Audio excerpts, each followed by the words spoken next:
Kapil Dev, GPT teacher, GPS भादी, 18143 code, UDISE code 06880 101101, खंड Sonipat, district Sonipat. हमारी दीक्षा app पर एफएलएन की ट्रेनिंग हुई, जिसमें 12 मॉड्यूल्स में हमने इस एफएलएन की फाउंडेशन लिटरेसी एंड न्यूमरेसी की ट्रेनिंग को के बारे में बहुत गहराई से हमने इसके बारे में जाना और हमने पाया कि दीक्षा ऐप के द्वारा जो हमारे को एक प्लेटफॉर्म है FLN foundation literacy and numeracy के बारे में अध्याय के अनुसार इसमें 12 अध्याय रहे, जिसमें हमने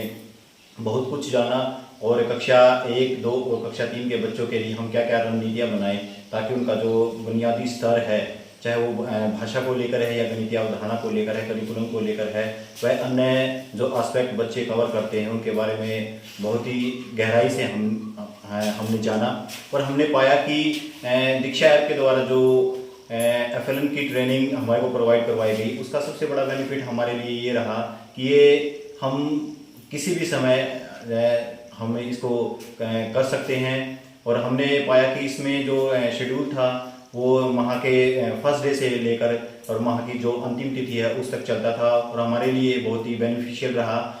हम अपनी सुविधा के अनुसार, जैसे हम स्कूल में बच्चों को पढ़ाते हैं उस और खाली टाइम हमारे पास होता है, उस टाइम पर भी हम इसको कर सकते हैं, या घर पर जाने के बाद हम इसको आराम से बहुत समझ के साथ इसको जान पाए। और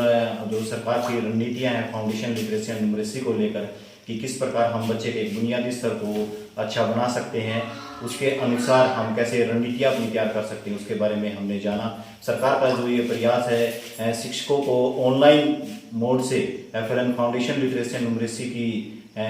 जानकारी मुहैया कराना बहुत ही सार्थकशील होगा। इसके साथ साथ फाउंडेशन लिटरेसी एंड न्यूमरेसी की ट्रेनिंग हमारे को ऑफलाइन मोड के द्वारा भी प्राप्त हुई, जिसमें हमने पाया कि विभिन्न गतिविधियों के द्वारा हम कैसे बच्चे के शैक्षणिक स्तर को, उसके बुनियादी स्तर को आगे बढ़ा सकते हैं और कौन कौन सी रणनीतियाँ और कौन कौन से गेम्स के द्वारा रुचिकर बनाते हुए हम बच्चों के शैक्षिक स्तर को बढ़ा सकते हैं, ताकि जो हमारी नेशनल एजुकेशन पॉलिसी है उसके अंतर्गत किस प्रकार हम अपने पाठ्यक्रम